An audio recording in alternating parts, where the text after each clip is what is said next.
Once again, welcome back to KC's Classes. KC's Classes-ന്റെ മറ്റൊരു പുതിയ വീഡിയോയിലേക്ക് എല്ലാവർക്കും സ്വാഗതം. This is Kiran CS. Calicut university MCOM 4 semester exams July 1 തീയതി മുതൽ സ്റ്റാർട്ട് ചെയ്യാണ്. എക്സാം ഡേറ്റ് അനൗൺസ് ചെയ്തപ്പോൾ തന്നെ ഒരുപാട് കുട്ടികളുടെ ഭാഗത്ത് നിന്ന് വന്നിട്ടുള്ള ചോദ്യങ്ങൾ. നമ്പർ 1, നല്ലൊരു സ്റ്റഡി പ്ലാൻ പറയാം.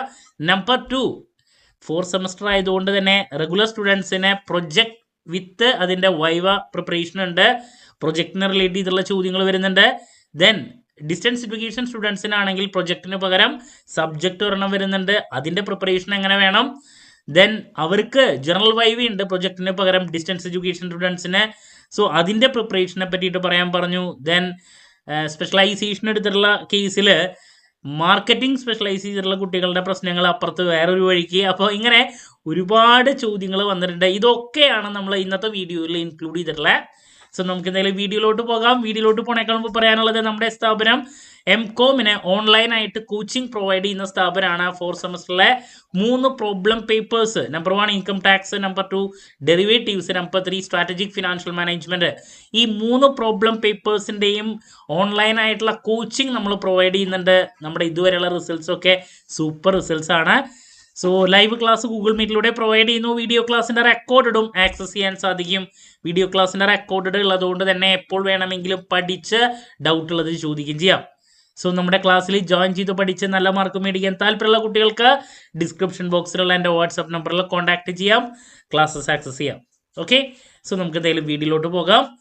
സോ 4 സെമസ്റ്ററിൻ്റെ ഡീറ്റെയിൽസിലോട്ട് പോകുന്ന സമയത്ത് നമുക്ക് കോർ പേപ്പേഴ്സ് എന്ന് പറയുന്നത് 2 പേപ്പറാണ് വരുന്നത്.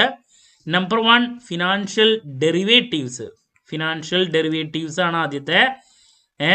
നമ്പർ 2 എന്ന് പറയുന്നത് ഇൻകം ടാക്സ് ആണ്, IT. ഇത് രണ്ടുമാണ് കോർ പേപ്പേഴ്സ്. പിന്നെ വരുന്നത് സ്പെഷ്യലൈസേഷൻ പേപ്പേഴ്സ് ആണ്.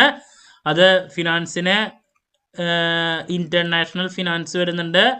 ദെൻ പിന്നെ വരുന്നത് സ്ട്രാറ്റജിക് ഫിനാൻഷ്യൽ മാനേജ്മെന്റ് വരുന്നുണ്ട്. അപ്പോൾ ഈ 4 സബ്ജക്ട്സ് ആണ് വരുന്നത് മെയിനായിട്ട്. ഓക്കെ, 2 കോറ്, പിന്നെ ഈ 2 സ്പെഷ്യലൈസേഷൻ പേപ്പേഴ്സ്. ദെൻ റെഗുലർ സ്റ്റുഡൻസിന് പിന്നെ വരുന്നത് പ്രൊജക്റ്റ് വിത്ത് വൈവ. ഇതാണ് റെഗുലർ സ്റ്റുഡൻസിന്. ദെൻ റെഗുലർ സ്റ്റുഡൻസിന്. ഡിസ്റ്റൻസ് എഡ്യൂക്കേഷൻ സ്റ്റുഡൻസിന് ഡിസ്റ്റൻസ് എഡ്യൂക്കേഷൻ സ്റ്റുഡൻസിന് വരുന്നത് അഡീഷണൽ ആയിട്ടുള്ളൊരു പേപ്പറാണ് business trends. Then general viva. General വൈവയാണ്. ഇത്ര കാര്യങ്ങളാണ് 4th. നമ്മുടെ മുമ്പിലുള്ളത് 55 ദിവസങ്ങളാണ്, 55 ഡേയ്സ്. അത്യാവശ്യം ദിവസമുണ്ട്. 55 ദിവസം ഇറ്റ്സ് ഇനഫ് ഫോർ കംപ്ലീറ്റിംഗ്. നമുക്കുള്ള എല്ലാ കാര്യങ്ങളും കംപ്ലീറ്റ് ചെയ്യാൻ ഇത്ര ഡേയ്സ് ഒക്കെ ധാരാളമാണ്. 4 സബ്ജക്റ്റാണ് മെയിനായിട്ട് ഫോക്കസ് ചെയ്യേണ്ട ആവശ്യം വരുന്നുള്ളൂ. No problem. ഓക്കെ, സോ ഇതെങ്ങനെ പ്ലാൻ ചെയ്യാം? അപ്പോൾ ഫസ്റ്റ് പേപ്പർ ഫിനാൻഷ്യൽ ഡെറിവേറ്റീവ്സ് ആണ്. നമ്മൾ ഓൾറെഡി പറഞ്ഞിട്ടുണ്ടായിരുന്നു ഇതിൻ്റെ സിലബസിൻ്റെ ഡീറ്റെയിൽസ്. സോ അതിൽ തിയറിയും വരുന്നുണ്ട്, പ്രോബ്ലം വരുന്നുണ്ട്, തിയറിയും വരുന്നുണ്ട്. 5 മൊഡ്യൂള്. ഡെറിവേറ്റീവ്സിൻ്റെ കേസ് ഓൾറെഡി നമ്മൾ ഇതിനായിട്ട് മുമ്പ് പറഞ്ഞിട്ടുണ്ടായിരുന്നു. 60% തിയറി, 40% പ്രോബ്ലം. ദെൻ പിന്നെ ടാക്സ് പേപ്പർ പറഞ്ഞു. നമുക്ക് പ്രോബ്ലംസ് ആണ് ആദ്യത്തെ മെയിൻ സംഭവം എന്ന് പറയുന്നത്. ഫസ്റ്റ് 3 മൊഡ്യൂൾസ് ആണ്. പിന്നെ തിയറിയാണ് ബാക്കിയുള്ളതിൽ കൂടുതൽ വരുന്നത്. ഫസ്റ്റ് 3 മൊഡ്യൂൾസ് ഏകദേശം കഴിഞ്ഞാൽ തന്നെ നമ്മുടെ മെയിൻ കാര്യങ്ങളൊക്കെ കഴിഞ്ഞു. പിന്നെ തിയറിയാണ്. പിന്നെ നമുക്ക് സ്പെഷ്യലൈസേഷൻ പേപ്പേഴ്സ് ആയിട്ടുള്ള 4 സെമസ്റ്ററിലെ 2. അതിൽ ആദ്യത്തെ വരുന്നത് ഇന്റർനാഷണൽ ഫിനാൻസ് ആണ്. മെയിനായിട്ട് തിയറി തന്നെയാണ് അവിടെ ഫോക്കസ് ചെയ്യേണ്ട ആവശ്യം വരുന്നുള്ളൂ. പ്രോബ്ലം വരൽ വളരെ കുറവാണ്. മെജോറിറ്റി തിയറി തന്നെയാണ്. പിന്നെ സ്ട്രാറ്റജിക് ഫിനാൻഷ്യൽ മാനേജ്മെന്റ്, അതിൽ പ്രോബ്ലം വരുന്നുണ്ട്. ഓക്കെ, അപ്പോൾ ഇതൊക്കെയാണ് വരുന്നത്.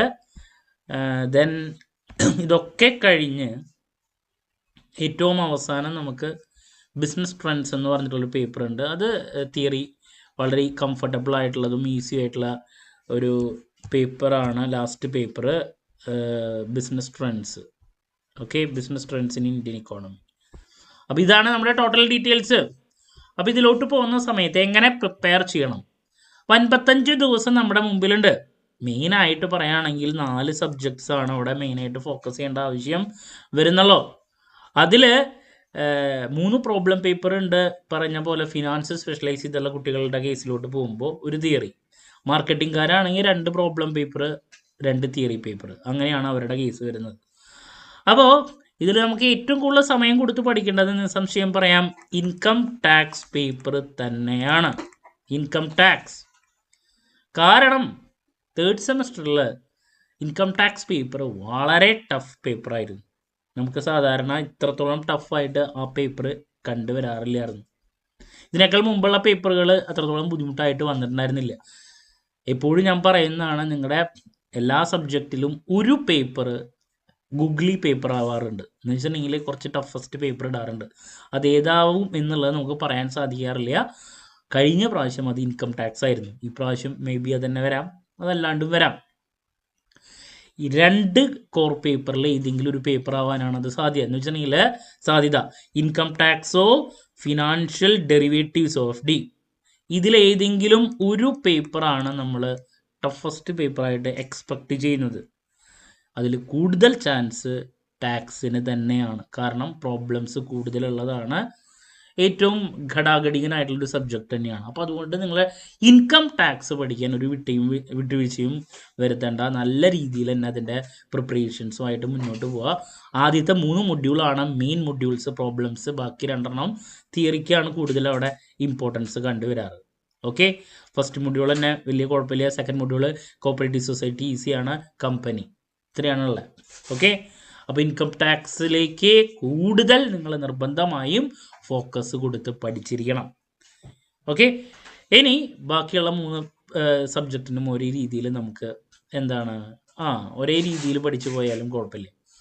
എന്ന് പറഞ്ഞാൽ നമുക്ക് ടോട്ടൽ നമ്പർ ഓഫ് ഡേയ്സിൽ 3 സബ്ജക്ട്സ് നമുക്ക് ഇപ്പോൾ പ്ലാൻ ഇട്ട് പോകുമ്പോൾ 3 സബ്ജക്ട്സിന് ഒരു 10 ദിവസം വെച്ചിട്ട് കൊടുക്കുക. ദെൻ മെയിൻ പേപ്പർ ആയിട്ടുള്ള ഇൻകം ടാക്സിന് നമ്മളൊരു 15 ഡേയ്സ് വെച്ചിട്ട് കൊടുക്കുകയാണെങ്കിൽ ടോട്ടൽ 55 ഡേയ്സിൽ നമ്മളിപ്പോൾ പ്ലാൻ എന്ന് പറയുന്നത് 45 ദിവസം 45 ഡേയ്സിൻ്റെ ഒരു പ്ലാൻ മെയിനായിട്ട് പഠിക്കാൻ വേണ്ടിയിട്ട് മാത്രം. ഇപ്പോൾ എന്ന് വെച്ചിട്ടുണ്ടെങ്കിൽ മെയിനായിട്ട് സബ്ജക്റ്റ് വൈസ് ഓരോരോ കാര്യങ്ങൾ പഠിച്ച് അവസാനിപ്പിക്കാൻ വേണ്ടി മാത്രം ഒരു 45 ദിവസം നിങ്ങൾ അലോക്കേറ്റ് ചെയ്തിപ്പോൾ കൊടുക്കുക. ബാക്കി 10 ഡേയ്സ് നമുക്ക് റിവിഷനും മറ്റു കാര്യങ്ങൾക്കും മാറ്റിവെക്കുക. ഈ രീതിയിലുള്ളൊരു പ്ലാനാണ് നിങ്ങൾ കൊടുക്കേണ്ടത്. നമ്മൾ 45 ഡേയ്സ് എന്ന് പറയുമ്പോൾ 15 ദിവസം നിങ്ങൾ ഏതിനാണ് പറഞ്ഞത്, ഞാൻ ഇൻകം ടാക്സ് പേപ്പറിനും ബാക്കി 3 പേപ്പേഴ്സിന് 10 ദിവസം വെച്ചിട്ടുള്ളൊരു അലോക്കേഷൻ. ദെൻ ഇത് പഠിക്കുമ്പോൾ നിങ്ങൾ ശ്രദ്ധിക്കേണ്ട ഒരു കാര്യം, ഒരു കാരണവശാലും ഒരു പേപ്പർ മുഴുവൻ 10 ഡേയ്സ്, അതിനുശേഷം നെക്സ്റ്റ് പേപ്പർ 10 ദിവസം, ഈ ഒരു പരിപാടിയേ ചെയ്യരുത്. ഒരു ദിവസം ഒരു പേപ്പർ പഠിച്ചാൽ മറ്റൊരു ദിവസം മറ്റൊരു പേപ്പർ പഠിക്കുക, ഒരു രീതി. അതിനേക്കാൾ കൂടുതൽ ഞാൻ സജസ്റ്റ് ചെയ്യുന്നത് ഓരോ ദിവസം 2 പേപ്പേഴ്സ് വെച്ചിട്ടോ 3 പേപ്പർ വെച്ചിട്ടോ നിങ്ങൾക്ക് പഠിക്കാം. ഓക്കെ, മിനിമം 2 പേപ്പർ വെച്ചിട്ട് പഠിക്കാൻ നിങ്ങൾ ട്രൈ ചെയ്യുക, വളരെ ഹെൽപ്ഫുൾ ആയിരിക്കും. അപ്പോൾ 2 ദിവസം അങ്ങനെ, അല്ലാണ്ട് ഒരു പേപ്പർ മൊത്തം പഠിച്ച് നിങ്ങൾ മുന്നോട്ട് പോകരുത്. അതെങ്ങനെ നല്ല രീതിയിൽ അപ്പോൾ ഞാൻ ഈ പറഞ്ഞ രീതി ഫോളോ ചെയ്യാൻ സാധിക്കും? ഞാൻ എപ്പോഴും നിങ്ങൾക്ക് സജഷൻ തരുന്നതാണ്, പ്ലാൻ ചെയ്യുന്ന സമയത്ത് പ്രോബ്ലം പേപ്പർ ക്വിക്ക് റിവിഷന് വേണ്ടിയിട്ട് ഏറ്റവും ഹെൽപ്ഫുൾ ആവുക. നിങ്ങളുടെ പ്രോബ്ലംസ് പഠിക്കേണ്ടത് രാത്രി മുതലാണ്. എന്ന് വെച്ചിട്ടുണ്ടെങ്കിൽ ഇപ്പോൾ ടാക്സ് ആണ് സബ്ജക്റ്റ് എങ്കിൽ അതിൻ്റെ പ്രിപ്പറേഷൻ നിങ്ങൾ സ്റ്റാർട്ട് ചെയ്യേണ്ടത് രാത്രി ഒരു 7 മണിയോ 7:30ക്കോ നിങ്ങൾ നിങ്ങളുടെ പ്രിപ്പറേഷൻസ് 7:30ക്ക് സ്റ്റാർട്ട് ചെയ്യുന്നു. PM ടു മിനിമം ഒരു 2 മണിക്കൂർ 2.5 മണിക്കൂർ ഒരു 10 മണി വരെയെങ്കിലും നിങ്ങൾ പഠിക്കുക. ഓക്കെ, ഒരു 2 മണിക്കൂർ 2.5 മണിക്കൂറെങ്കിലും രാത്രി പഠിക്കുക പ്രോബ്ലംസ്. ദെൻ അതിന് ശേഷം ഈ ചെയ്ത പ്രോബ്ലംസ് പിറ്റേ ദിവസം മോർണിംഗിൽ ഒരു അരമണിക്കൂർ കൊണ്ട് ഹാഫ് ആൻ അവർ റിവൈസ് ചെയ്യുക. നിങ്ങൾ പിന്നെ മറക്കില്ല. ഈ രീതിയിൽ നിങ്ങൾ പ്രോബ്ലംസിനെ അപ്രോച്ച് ചെയ്യുക. ദെൻ പകൽ സമയങ്ങൾ തിയറിക്ക് വേണ്ടിയിട്ട് മാറ്റി വയ്ക്കുക. അപ്പോൾ നമ്മുടെ പ്രോബ്ലംസിൻ്റെ ഏരിയ ഇങ്ങനെയും തിയറി ഏരിയാസ് പകല് നിങ്ങൾക്ക് ഈ പറയുന്ന റിവിഷൻ കാലത്ത് ഒരു അരമണിക്കൂർ നോക്കിയതിന് ശേഷം ബാലൻസ്, അതിനുശേഷം നിങ്ങളുടെ കാര്യങ്ങളൊക്കെ കഴിഞ്ഞ് എന്നിട്ട് കുളിച്ചതൊക്കെ കഴിഞ്ഞ് എന്താണ് മോർണിംഗ് ഇപ്പോൾ ഒരു 2 hours 3 hours ഉച്ചയ്ക്ക് 1 മണിക്കൂറൊക്കെ ആയി. കാരണം മോർണിംഗിൽ നിങ്ങൾ പഠിക്കാനിരിക്കുമ്പോൾ ഡിസ്ട്രാക്ഷൻസ് ഒരുപാടുണ്ടായിരിക്കും. ഈവനിങ് നിങ്ങൾക്ക് കിട്ടുന്ന ഈ 2.5 മണിക്കൂർ 3 മണിക്കൂർ അത്ര തന്നെ ആയിരിക്കും നിങ്ങൾക്ക് ചിലപ്പോൾ മോർണിംഗ് ചിലപ്പോൾ കിട്ടി 2 മണിക്കൂർ 2.5 മണിക്കൂർ. അപ്പോൾ ഒരു ദിവസം നിങ്ങൾക്കൊരു 4 മണിക്കൂർ മുതൽ 4 മണിക്കൂറെങ്കിലും കിട്ടിയാൽ മോർണിംഗ് ഒരു 2-2.5 മണിക്കൂറും ഈവനിങ് ഒരു 2-2.5 മണിക്കൂറും അങ്ങനെ ഒരു 5 hours എങ്കിലും മിനിമം നിങ്ങൾക്ക് ലഭിക്കുകയാണെങ്കിൽ അത്രയും ഉണ്ടാവുള്ളൂ. ഞാൻ പറയണത് ക്വാളിറ്റി ടൈമാണ്. രാത്രി പഠിക്കാനിരിക്കുമ്പോൾ അത് ക്വാളിറ്റി കിട്ടാനുള്ള സാധ്യത കൂടുതലാണ്. പകലെല്ലാം കൂടിയിട്ടായിരിക്കും ഈ പറയുന്ന 2.5 മണിക്കൂർ കിട്ടാൻ സാധ്യത, അങ്ങോട്ട് പോയി ഇങ്ങോട്ട് പോയിട്ടൊക്കെ. അപ്പം ഞാൻ മിനിമം എക്സ്പെക്ട് ചെയ്യുന്ന ഒരു ടൈമാണ് 5 മണിക്കൂറെങ്കിലും മിനിമം. അത് രാത്രി 2.5 പകല് മൊത്തം ഉച്ചയ്ക്ക് കൂട്ടിയിട്ടടക്കം ഞാൻ മിനിമം പറയുന്നതാണ് കേട്ടോ. ഞാൻ മാക്സിമത്തിലോട്ട് പോകുന്നില്ല. ഈ രീതിയിൽ നിങ്ങൾ പഠിക്കുകയാണെങ്കിൽ തിയറിക്കും പ്രോബ്ലത്തിനും വേണ്ടിയിട്ട് അലോക്കേറ്റ് ചെയ്യുകയാണെങ്കിൽ നമ്മളിപ്പോൾ ഫോർ എക്സാമ്പിൾ ഇന്ന് കാലത്ത് ഇന്ന് ഈവനിങ് സ്റ്റാർട്ട് ചെയ്തു പ്രോബ്ലം ടാക്സിൻ്റെ പഠിച്ച കാര്യം പിറ്റേ ദിവസം നമ്മൾ എന്ത് ചെയ്യുന്നു, കാലത്തേക്ക് എടുത്തിട്ട് അരമണിക്കൂർ കൊണ്ട് റിവൈസ് ചെയ്തു. തിയറി കാലത്ത് പഠിക്കുന്നു, വൈകുന്നേരം ആ ടാക്സ് പേപ്പർ തന്നെ എടുക്കണമെന്നില്ല. വീണ്ടും ആ ടാക്സ് പേപ്പർ ആയി കഴിഞ്ഞിട്ടുണ്ടെങ്കിൽ ചിലപ്പം മടുക്കാൻ സാധ്യതയുണ്ട്. പ്രോബ്ലത്തിൽ മറ്റൊരു സബ്ജക്റ്റ് എടുക്കുക ചെയ്യാം. ഇങ്ങനെ എന്ത് ചെയ്യുക, മാറ്റി പോവാം അതിൽ അലോക്കേഷനും. അപ്പോൾ ഒരു കാരണവശാലും ഒരു പേപ്പർ തന്നെ കണ്ടിന്യൂസ് ആയിട്ട് പഠിക്കരുത്, ഭയങ്കര ബോറിംഗ് ആയിരിക്കും നിങ്ങൾക്ക്. ഓക്കെ, അലോക്കേറ്റ് ചെയ്യുമ്പോൾ ഞാൻ 15 ദിവസം ടാക്സിനും ബാക്കി എല്ലാതും 10 വെച്ച് കൊടുക്കുകയാണെങ്കിൽ നിങ്ങൾക്ക് 45 ദിവസം, ബാലൻസ് 10 ദിവസം നമുക്ക് പിന്നെ റിവിഷനും മറ്റു കാര്യങ്ങൾക്കും വേണ്ടിയിട്ട് മാറ്റിവെക്കാം. നമ്മുടെ ഇഷ്ടാനുസരണം ഏതെങ്കിലും ഒരു പേപ്പറാണ്, ഏത് പേപ്പറാണ് പിന്നെ അവസാനിപ്പിക്കാനുള്ളതെങ്കിൽ 10 ദിവസത്തിൽ ഒരു 7 days ഒരാഴ്ച നമ്മൾ പിന്നെ 2 ദിവസമൊക്കെ ആയിട്ട് അലോക്കേറ്റ് ചെയ്ത് മാറ്റി വെക്കുകയാണെങ്കിൽ ഇപ്പോൾ ബാലൻസ് കിട്ടുന്ന ആ 10 days ലാസ്റ്റ് 10 days കിട്ടിയാൽ ലാസ്റ്റ് 3 ദിവസം എന്ന് പറയുന്നത് ആദ്യത്തെ എക്സാമിന് വേണ്ടിയിട്ടായിരിക്കും മിക്കതും നമ്മൾ മാറ്റി വയ്ക്കുക. ആ 7 days ആയിരിക്കും 10 ദിവസത്തിൽ പിന്നെ നമുക്ക് ഏതൊരു പേപ്പറാണ് നമ്മുടെ പെൻഡിങ് ഉള്ളതെങ്കിൽ അതിന് വേണ്ടിയിട്ട് മാറ്റി വയ്ക്കുക. മനസ്സിലാവുന്നുണ്ടോ? 2 ദിവസമൊക്കെ ആയിട്ട് ഓരോ പേപ്പറിന്. ഈ രീതിയിലുള്ള ഒരു അപ്രോച്ച് ആയിരിക്കണം ഈ 55 days നിങ്ങൾ കൊടുക്കണ്ടേ. ഇത് ഒന്നാമത്തെ കാര്യം.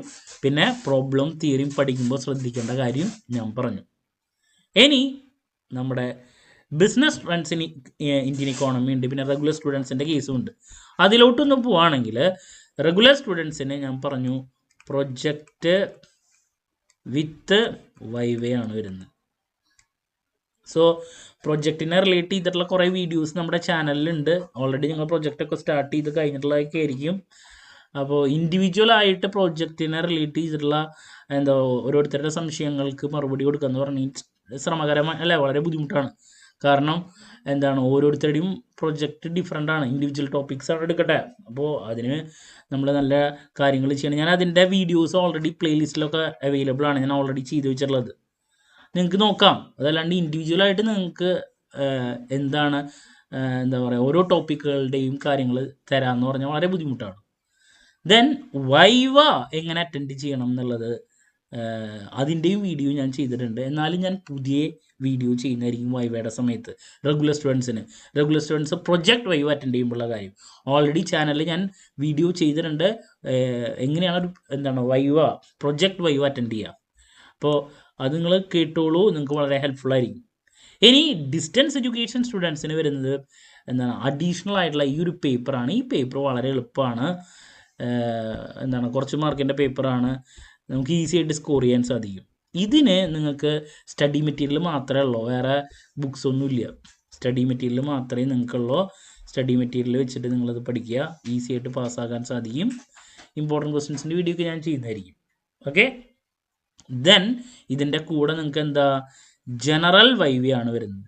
ജനറൽ വൈവ ജനറൽ വൈവ എങ്ങനെ അറ്റൻഡ് ചെയ്യണം എന്നുള്ളത് ഇതിനായിട്ട് മുമ്പ് ഞാൻ വീഡിയോ ചെയ്തിട്ടുണ്ട്. എന്നാലും ജനറൽ വൈവ എങ്ങനെ അറ്റൻഡ് ചെയ്യണം, അതിനെ റിലേറ്റ് ചെയ്തുള്ള കാര്യങ്ങളൊക്കെ ചെയ്തിട്ടുള്ള ഒരു സെപ്പറേറ്റ് വീഡിയോ ഞാൻ തരുന്നതായിരിക്കും.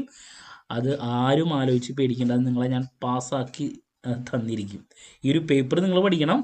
ജനറൽ വൈവ എങ്ങനെ അറ്റൻഡ് ചെയ്യണം എന്നുള്ളത് ഞാൻ ഡീറ്റെയിൽ ആയിട്ട് വീഡിയോ ചെയ്യും. ദെൻ എന്താണ് അതിൻ്റെ ലൈവ് സെഷൻസും ഞാൻ തരുന്നതായിരിക്കും. നിങ്ങൾ പേടിക്കേണ്ട ആവശ്യമില്ല, നിങ്ങളെ പാസ്സാക്കിപ്പിക്കും. പ്രൊജക്റ്റിൻ്റെ വൈവയുടെ കേസ് എന്ന് പറയുമ്പോൾ ഇൻഡിവിജ്വൽ ആയിട്ട് ഓരോരോ പ്രൊജക്റ്റ് ചെയ്യുന്നതായിരുന്നു എന്ന് പറയുന്നത് ജനറൽ ആയിട്ടുള്ള കാര്യങ്ങളാണ്. അപ്പോൾ അത് എന്താ പറയുക, കോമൺ ആണ് ഡിസ്റ്റൻസ് എഡ്യൂക്കേഷൻ സ്റ്റുഡൻസിന്. Don't worry about that. അതിൻ്റെ ഡേറ്റ് ഇതിൻ്റെ കൂടെ അവർ എന്ത് ചെയ്യും, അനൗൺസ് ചെയ്യും. അപ്പോൾ ആ സമയത്ത് നിങ്ങൾ പോയി വൈവ അറ്റൻഡ് ചെയ്യാം കേട്ടോ. മേ ബി ചിലപ്പോൾ ഡിലേ വരാനും സാധ്യതയുണ്ട്, പലപ്പോഴും വരാറുണ്ട്.